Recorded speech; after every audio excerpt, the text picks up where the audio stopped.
প্রথমত সেটা হচ্ছে যে আজকে যে বিষয় যে বর্তমান আর্থ সামাজিক প্রেক্ষাপটে বামপন্থীদের কর্তব্য, এটা একটা অনেক বড় বিষয়।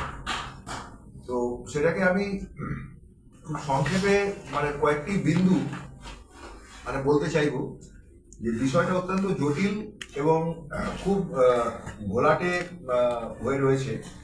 তো সেখানে এমনিতে ডাব্লিউপি এর পক্ষ থেকে এর আগেও আমরা কতগুলো আলোচনার সভা আয়োজন করেছি। এছাড়াও আমাদের কিছু মাঠে ময়দানের যে প্রোগ্রাম আর কি, আন্দোলনের প্রোগ্রামও আমাদের ছিল। সেটা শ্রমমন্ত্রীর কাছে ডেপুটেশন দেওয়া, জমায়েত, পথসভা, এই সমস্ত গুলো আমরা করেছি। এখন এটা ঠিকই যতটা করা দরকার ততটা আমরা করে উঠতে পারছি না। এবং আলোচনার ক্ষেত্রেও আমার মনে হয় সেটা হচ্ছে যে আলোচনাগুলো, যেটা আমার রিয়েলাইজেশন, সেটা হচ্ছে যে এইগুলো আরো অনেক বেশি আমাদের আলোচনাগুলো করতে হবে। কারণ এই যে কি করতে হবে, বামপন্থীদের কর্তব্য, সেখানে একটা বড় কর্তব্যই আমার কাছে যেটা মনে হয় সেটা হচ্ছে যে বহু প্রশ্নে বামপন্থীদের মধ্যে যে বিভিন্ন সংশয় আছে বা মতপার্থক্য আছে, বা বেশ কিছু প্রশ্নে কিছু কি বলে সেটা হচ্ছে যে ধ্যান ধারণার অস্পষ্টতা আছে, সেইগুলোকে আমাদের আলোচনার মধ্য দিয়ে সেগুলোকে কাভার করাটা খুব প্রয়োজন, সেগুলোকে গড়ে তোলা খুব প্রয়োজন। কারণ আমি এবং আমার দলের কথাই বারবার এখানে বলছি না, আমি দিয়েই বলছি যে আমার যেটা এটা দৃঢ় বিশ্বাস, সেটা হচ্ছে যে আসলে ধ্যান ধারণা খুব পরিষ্কার, উন্নত, কংক্রিট না হলে আন্দোলন সংগ্রামও খুব বেশি দূর এগোয় না। আন্দোলন সংগ্রাম সেটা শুধুমাত্র মাসেলের উপর নির্ভর করে না, সেটা তার বুদ্ধিবৃত্তিগত যে জায়গা, তার যে চিন্তা চেতনার জায়গা, তার যে থিওরিটিক্যাল আন্ডারস্ট্যান্ডিং, এই সমস্ত কিছুর উপর নির্ভর করে। সেখানে আমরা কিন্তু আজকে বেশ কিছুটা পেছনের দিকে আছি। যাদেরকে আমরা লড়াই করছি, যার বিরুদ্ধে আমরা লড়াই করছি, সেটা দক্ষিণপন্থীরা, গোটা পৃথিবীর দক্ষিণপন্থীরা, আমাদের ভারতবর্ষের দক্ষিণপন্থীরা, পুঁজিবাদী শক্তি, সাম্রাজ্যবাদী শক্তি এবং ফ্যাসিবাদী শক্তি, এই যে শত্রু শ্রেণীর বিরুদ্ধে আমাদের লড়াই, আমরা তাদের তুলনায় বহু বহু পেছনে রয়েছি। যদি শুধু আমরা চিন্তাগত জায়গাটাই দেখি, যদি শুধুমাত্র আমরা তার যে থিওরিটিক্যাল আন্ডারস্ট্যান্ডিং এর প্রশ্ন, যেভাবে তারা প্রত্যেক দিন নতুন নতুন বক্তব্য, নতুন নতুন প্যারাডাইম, নতুন নতুন ন্যারেটিভ সেগুলোকে মানুষের সামনে নিয়ে আসছে, আমরা কিন্তু সেই তুলনায় অনেক অনেক পেছনে রয়েছি। তার থেকেও বড় কথা হচ্ছে যে সমস্বরে একটা কথা যে বলবো, সেই যখনই কোনো একটা ইস্যু নিয়ে আমরা ধরবো, তখনই দেখা যাবে যে না, সেই প্রশ্নে আমাদের মধ্যে অনেক ধরনের মতপার্থক্য রয়েছে। এখন মতপার্থক্য থাকবে, মতপার্থক্য থাকাটা খুব স্বাভাবিক, কিন্তু মতপার্থক্য গুলোকে যদি আমরা আলোচনার মধ্যে দিয়ে একটা জায়গায় না নিয়ে আসি, তাহলে আপনি বলবেনটা কি? আপনি সবাই মিলে একটা লোকের কাছে যাবেন, একটা মঞ্চ তৈরি করেছেন, যাবেন, গিয়ে বলবেনটা কি? সমস্বরে, যেমন বলছেন যে সমস্বরে বলতে হবে, সমস্বরে বলতে গেলে তো আগে সমস্বর গড়ে তুলতে হবে। তাহলে সমস্বর গড়ে তুলতে গেলে তো আমাদের আলোচনা করতে হবে, আমাদের এই প্ল্যাটফর্মের পক্ষ থেকে আলোচনা সভাকে বারংবার করতে হবে। সেক্ষেত্রে আমরা কিন্তু বেশ পেছনে দিকে আছি বলে আমার মনে হয়। আমাদের গত আলোচনা বোধহয় শুনি আমরা বাংলাদেশ থেকে করেছিলাম না, তারপরে বাম ঐক্যের উপরে প্রায় মাস ছয়েক আগে, এপ্রিল মাসে বোধহয় আমাদের লাস্ট হয়েছিল, এটা ডিসেম্বর মাস। তাহলে বুঝতেই পারছেন যে আমরা কতটা এতে রয়েছে। তো এই বিন্দু থেকেই আমি শুরু করব যে আর্থ সামাজিক প্রেক্ষাপট বলতে গেলে এখানে যে আর্থিক প্রেক্ষাপট আছে সেটা সুমিত কিছুটা কাভার করবে। আমি সময় সংক্ষেপের জন্য আমি আবার আর্থিক বিষয়ে, অর্থনৈতিক বিষয় এই নিয়ে বলছি না। সুমিত যা বলবে তার সাথে মোটের উপর আমার সাদৃশ্য আছে বা ঐক্যমত্য আছে, ফলে তো আমি ওই জায়গাটা ছেড়ে দিই। রাজনৈতিক প্রশ্নে যেটা সব থেকে বড়, যেটা দুনিয়া জুড়েই একটা বিন্দু যদি বলা যায়, যে দুনিয়া জুড়ে একটা দক্ষিণপন্থার উত্থান আমরা দেখতে পাচ্ছি। গোটা দুনিয়া ফ্যাসিবাদের উত্থান, নয়া ফ্যাসিবাদের উত্থান, দক্ষিণপন্থার উত্থান, এইটা গোটা পৃথিবীর কিন্তু বাস্তবতা। তার পেছনে ওই আর্থিক সংকটের একটা বড় ভূমিকা আছে।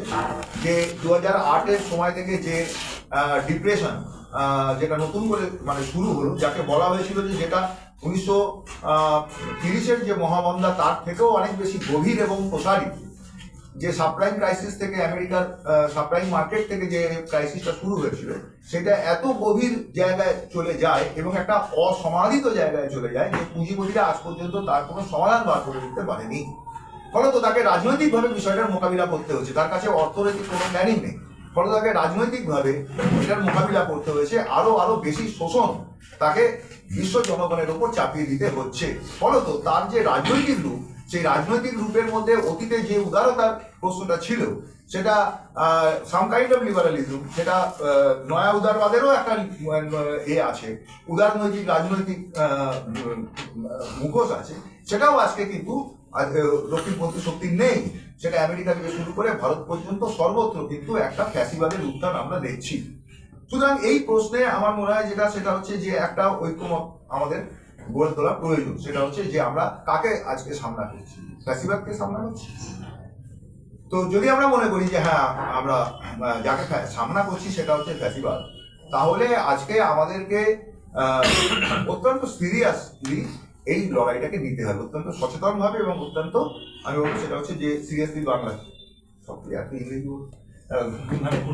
গুরু না মানে যে গম্ভীর ভাবে আর কি বিষয়টাকে নিতে হবে এই লড়াইটা। সেই লড়াইয়ের জায়গা থেকে আমার মনে হয় সেটা হচ্ছে যে দেখুন কিছুটা কমরেড সপ্তর্ষি বলেছে।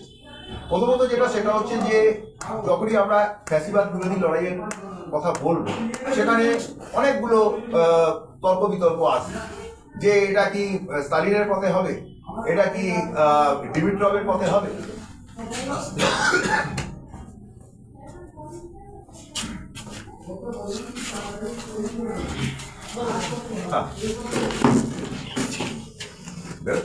আর থাকতে পারছি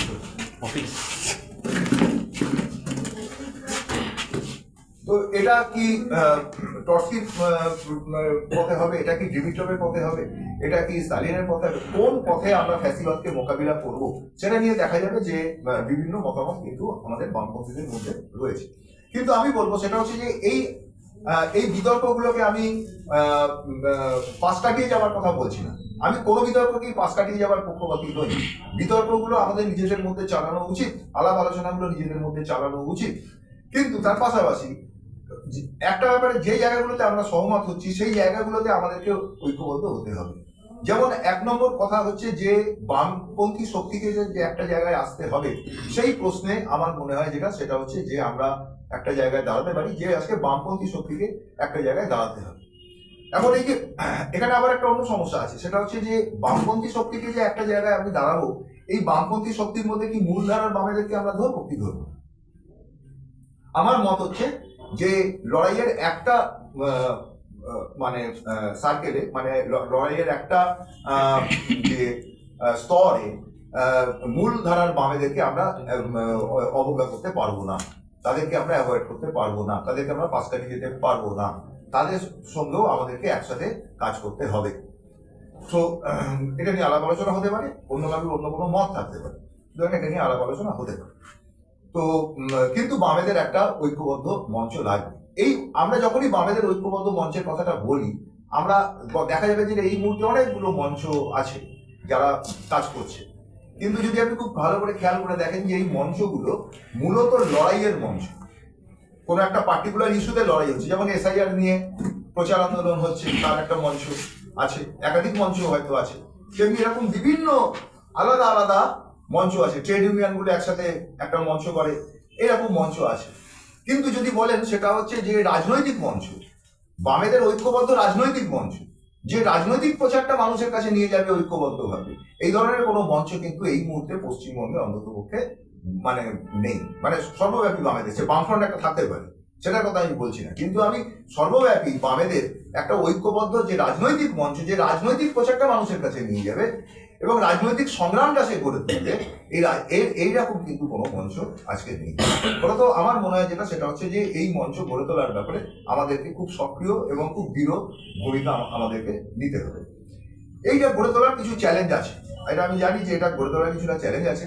সেই চ্যালেঞ্জটা হচ্ছে যে কিছু প্রশ্ন আমাদের সামনে আছে, যে প্রশ্নগুলোকে আমরা যদি কিছুটা দূর পর্যন্ত সমাধান করতে না পারি, কিছুটা দূর পর্যন্ত যদি আমরা একমত হতে না পারি, তাহলে এরকম একটা রাজনৈতিক মঞ্চ বামেদেরকে নিয়ে গড়ে তোলার ক্ষেত্রে বাধা সৃষ্টি হবে।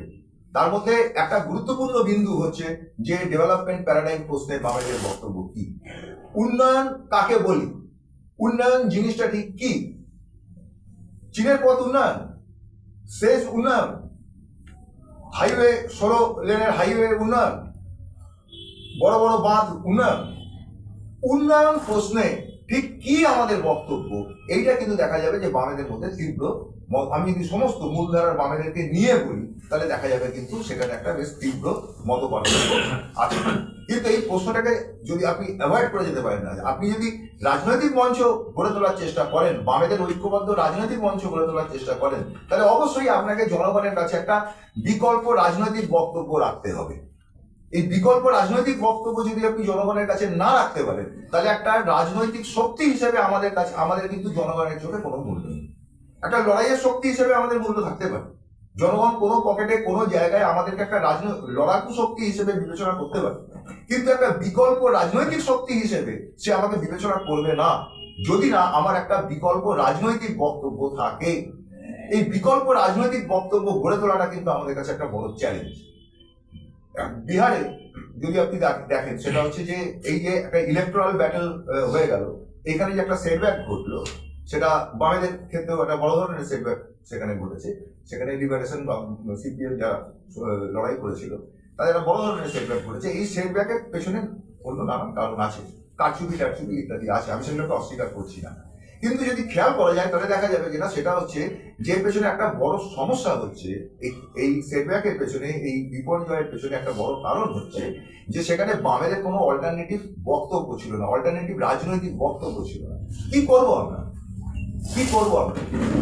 এখন এই যে অনেকেই যেটা এইখানে গেলে আবার উল্টো দিকে একটা সমস্যা হবে, সেটা হচ্ছে যে আমরা কি করবো এটা বলতে যাবো কেন?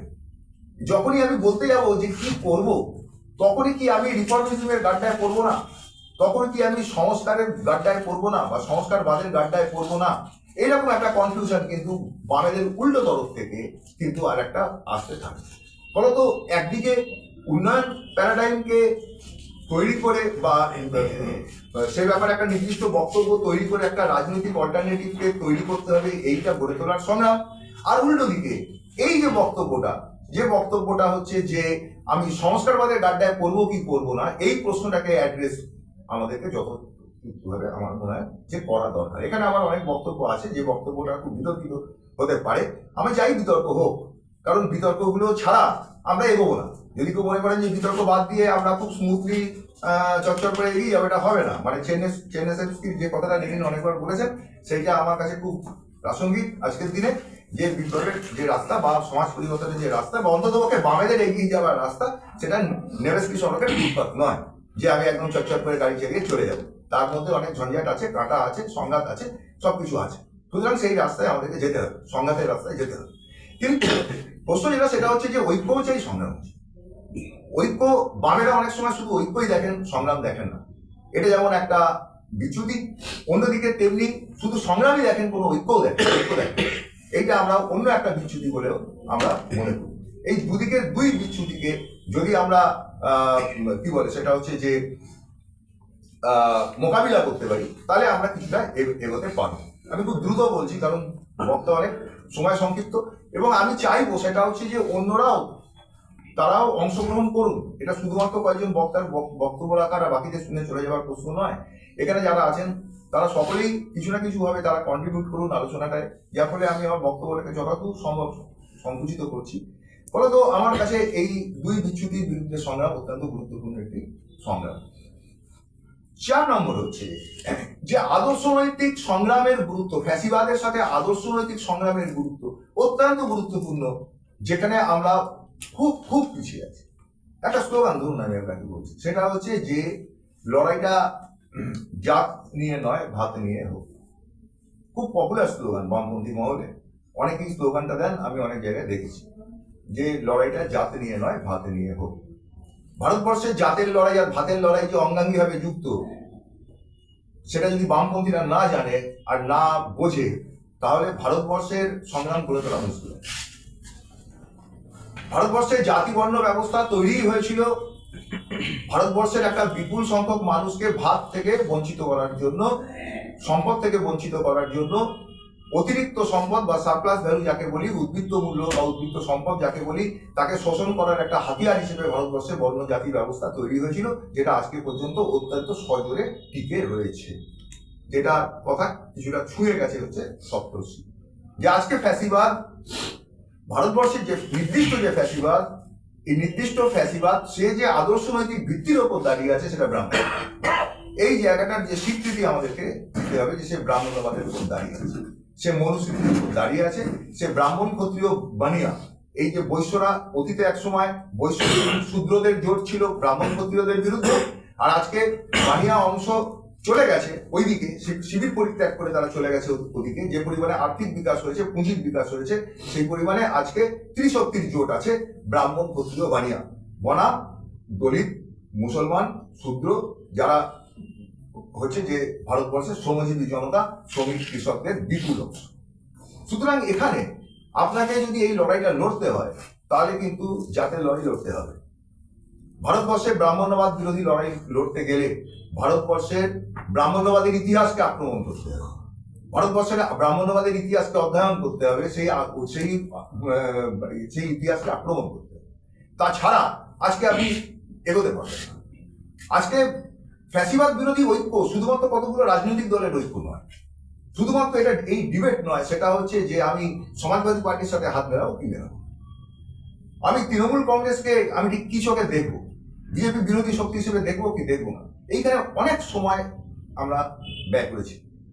প্রথম কথা হচ্ছে ভারতবর্ষের ফ্যাসিবাদ বিরোধী যে ঐক্য, সেই ফ্যাসিবাদ বিরোধী ঐক্য ভারতবর্ষের বৃহৎ অংশের মেহনতি মানুষের ঐক্য, এইটা আমাদেরকে বোঝা দরকার। এটা জার্মানিতেও বলা হয়েছিল যে প্রথমত ইউনাইটেড ফ্রন্ট বা সংযুক্ত যে ঐক্য, ইউনাইটেড ফ্রন্ট মানে হচ্ছে United front of the working class. সুতরাং ভারতবর্ষেও আজকে বিপুল অংশের যে মেহনতি মানুষ, সেই বিপুল অংশের মেহনতি মানুষকে যদি আপনাকে ঐক্যবদ্ধ করতে হয়, তাহলে আপনাকে আজকে ব্রাহ্মণ্যবাদ বিরোধী যে শক্তিগুলি অপারেট করছে ভারতবর্ষ জুড়ে, তাদেরকে আপনাকে ঐক্যবদ্ধ করতে হবে। সেক্ষেত্রে ব্রাহ্মণ্যবাদ বিরোধী যে বৌদ্ধরা, আজকে আমরা যখন কাজ করি সারা ভারতের অন্যান্য জায়গার কথা আপনাকে আমি বলছি, সেটা হচ্ছে বিহারে একটা বড় লড়াই চলছে হিন্দুত্ব যে ফ্যাসিবাদের বিরুদ্ধে। মহাবোধি বিহার, বোধগয়া মহাবোধি বিহারকে রক্ষা করার জন্য না, আমার সেটা ছিনিয়ে নেওয়াই হয়েছে, তাকে পুনরুদ্ধারের জন্য বৌদ্ধদের একটা বিরাট লড়াই চলছে। কর্ণাটকের বাসবান্নার অনুগামীদের বিরাট লড়াই, লিঙ্গায়তদের বিরাট লড়াই আছে ব্রাহ্মণ্যবাদের। আজকে আসামের মতো জায়গাতেও, যেখানে আজকে বিজেপি অত্যন্ত বড় শক্তিশালী কবজা করে রেখেছে, সেই জায়গাতেও আজকে শঙ্করদেব প্রতিষ্ঠিত বৈষ্ণববাদের বড় ধরনের প্রভাব আছে। আমরা এইগুলো নিয়ে যদি মাথা না ঘামাই, আমরা যদি একটা ইউরোসেন্ট্রিক ভিউ থেকে ভারতবর্ষের ক্লাস স্ট্রাগল বা ভারতবর্ষের শ্রেণী সংগ্রামকে দেখতে চাই, আমি বলবো যে আমরা অনেক কিছু মিস করে যাব, আমাদের অনেক কিছু ধরাছোঁয়ার মধ্যে থাকবে না। শ্রেণী ব্যাপারটাকে যদি আমরা খুব যান্ত্রিকভাবে ইউরোপীয় কায়দায় ধরার চেষ্টা করি, তাহলে ভারতবর্ষে কিন্তু আমাদের বিপদ আছে। গত 100 বছরে এটা প্রমাণিত হয়েছে, সেটা হচ্ছে যে এই জায়গাটা কিন্তু হয়নি। সুতরাং আজকে ভারতবর্ষের মেহনতি মানুষকে যদি ঐক্যবদ্ধ করতে হয়, মেহনতি মানুষের লড়াইগুলোকে ঐক্যবদ্ধ করতে হবে। মেহনতি মানুষের লড়াইগুলো শুধু ট্রেড ইউনিয়নের মধ্য দিয়ে হয় না, শুধু কৃষক আন্দোলনের মধ্য দিয়ে হয় না, সেটা লিঙ্গায়তদের লড়াইয়ের মধ্য দিয়ে হয়, সেটা বৌদ্ধদের লড়াইয়ের মধ্য দিয়ে হয়, সেটা মুসলমানদের লড়াইয়ের মধ্য দিয়ে হয়, সংখ্যালঘুদের লড়াইয়ের মধ্য দিয়ে হয়, সেটা এমনকি তথাকথিত এই যে 80% বলা হচ্ছে আজকে হিন্দু সমাজ, সেই হিন্দু সমাজের মধ্যেও যে কন্ট্রাডিক্টরি অংশগুলো আছে, পরস্পরের বিরোধী যে অংশগুলো আছে, তার মধ্যে কারো নিবৃত যে অংশগুলো আছে, সেই নিবৃত অংশগুলো লড়াইয়ের মধ্য দিয়ে হয়। তো এইগুলোকে আমাদেরকে না ধরলে, এগুলোকে আমাদেরকে এগিয়ে না নিয়ে গেলে আমার মনে হয় যে আমরা খুব কিছু করে উঠতে পারবো। শেষ আমার বিন্দু সেটা হচ্ছে যে এইগুলো আমাদের ঐক্যবদ্ধ আন্ডারস্ট্যান্ডিং গড়ে তোলার ক্ষেত্রে চ্যালেঞ্জ, যেগুলোকে আমাদেরকে আলাপ আলোচনা করে একটা জায়গায় আসতে হবে। এই মুহূর্তে আপনি দেখুন, সেটা হচ্ছে যে বাঙালি জাতিসত্তার উপর একটা আন্দোলন, একটা আক্রমণ চলছে। বহু লোক এটা স্বীকার করতেই রাজি নন, সেটা হচ্ছে যে বাঙালি জাতিসত্তার উপর আন্দোলন চলছে। কেউ বলছেন যে পরিযায়ীর উপর চলছে, কেউ ভাবছেন যে হিন্দুরা, আপার কাস্ট হিন্দুরা তো জুয়েল রানার মৃত্যু নিয়ে খুব নয়, জুয়েল রানার হত্যা নিয়ে খুব একটা মাথা ব্যথা তাদের নেই। আমাদের বামপন্থীদের আমরা কি করব? আমরা বাংলাদেশের দীপু দাসের হত্যা নিয়ে যে পরিমাণ আমরা নাড়াচাড়া করেছি, বাংলাদেশেও যে পরিমাণ ক্ষোভ বিক্ষোভ বা প্রতিবাদ হয়েছে, ভারতবর্ষে এখনো পর্যন্ত এই উড়িষ্যায় যে ঘটনাটা ঘটে গেল, এরকম ঘটনা আগেও ঘটে যাচ্ছে। আর বাঙালিদের ক্ষেত্রে এই ঘটনা আগেও ঘটেছে এবং গত 1 বছরে রিপিটেডলি উড়িষ্যার ক্ষেত্রেও এই ধরনের ঘটনা প্রায় 500 ওপর। খ্রিস্টানরা যেমন বলেছে যে গত 1 বছরে তাদের উপর 700-র উপর আক্রমণ করেছে, উড়িষ্যায় শুধু বাঙালিদের উপর 555-র উপরে অধিক আক্রমণ করেছে। আমরা এই বাঙালি জাতিসত্তার পশ্চিমবঙ্গে যখন রাজনীতি করছি, পশ্চিমবঙ্গে যদি রাজনীতি করি, বাঙালি জাতিসত্তার প্রশ্নটাকে আমরা কিভাবে হ্যান্ডেল করবো সেটা নিয়ে আমাদের কিন্তু আমার মনে হয় যে কথা বলতে হবে। কোনো জাতির যদি আত্মমর্যাদা না থাকে, সে জাতি কিছু করতে পারে। আন্তর্জাতিক, আমরা অবশ্যই আন্তর্জাতিক, আমরা অবশ্যই জাতি উগ্র জাতি দম্ভবাদী নই, বা যাকে বলা হচ্ছে সভিনিস্ট, সেটা নই। কিন্তু জাতিগুলির মধ্যে, ভারতবর্ষের সমস্ত জাতিগুলির মধ্যে সমান অধিকার থাকবে, তাদের মধ্যে সমান মর্যাদা থাকবে।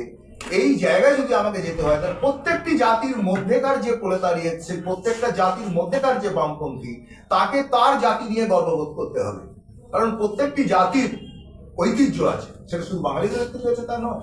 আজকে বিহারকে আমরা এখানে অনেক ছোট করে দেখি, কিন্তু বিহার নামটাই এসেছিল বৌদ্ধ আন্দোলন থেকে। বিহার থেকে বিহার আন্দোলন এসেছিল। বিহার একসময় অনেক এগিয়ে ছিল, বলে বিহারের একটা বিরাট ঐতিহ্য। আমি বলছি যে প্রতিটি জাতি তার নিজস্ব ঐতিহ্য আছে। প্রতিটি জাতির মধ্যেকার বামপন্থীদের তাদের জাতির যে ঐতিহ্য, তাকে ঊর্ধ্বে তুলে ধরতে হবে। ফলত আজকে যখন আমাদের খাদ্যাভ্যাসের ওপর আক্রমণ আসছে, আমাদের ভাষার ওপর আক্রমণ আসছে, তো সমস্ত কিছুর উপর আক্রমণ আসছে, তখন আমরা কি করবো? এই প্রশ্নটাকে ছেড়ে দেবো গর্গ চ্যাটার্জিদের জন্য? শুধু এটা নিয়ে শুধু গর্গ চ্যাটার্জিরা কাজ করবে, বামপন্থীরা কিছু করবে না? সুতরাং এটা একটা খুব গুরুত্বপূর্ণ প্রশ্ন বলে আমার কাছে মনে হয়। সুতরাং এই বিষয়গুলোকে নিয়ে আমার মনে হয় যে আমাদের বারংবার এক একটা প্রশ্ন ধরে ধরে আমাদেরকে আলোচনা করতে হবে, নিজেদের মধ্যেকার আন্ডারস্ট্যান্ডিংটা বাড়াতে হবে, যতদূর সম্ভব ঐক্যবদ্ধ হওয়ার চেষ্টা করতে হবে। আমরা পরের মাসে একটা চেষ্টা করছি যে আমাদের পরিধিকে আরো বাড়িয়ে আমরা আরএসপি, সিপিআই এদেরকেও আমরা ডাকার কথা ভাবছি, যে আমরা ডাকবো তাদের, যে বর্তমান পরিস্থিতি যা, তাতে করে এই একদিকে বিজেপি, একদিকে তৃণমূল, এবং শেষ পর্যন্ত যদি দেখা যায় যে তৃণমূলের গত 3, 4 বা 5 বছরের কার্যকলাপ যদি আপনি দেখেন খুব ভালো করে, সেটা হচ্ছে যে খুব বড় আকারে তারা কিন্তু বিজেপির কাছে আত্মসমর্পণ তারা করে গেছে। নয় যে এডুকেশন পলিসি লাগু হয়ে গেছে, শ্রম আইনকে কায়দা করে লাগু হয়েছে, এবং এখানে ওই যেটা নিয়ে অনেক বেশি লাফালাফি তারা করেছিলেন, সেটা হচ্ছে যে ওয়াক অফ বিলকে তারা কার্যকরী করেছে।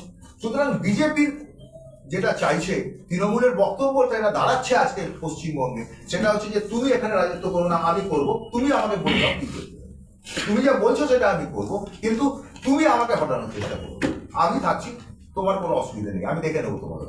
এইরকম একটা বিষয় কিন্তু দাঁড়াচ্ছে।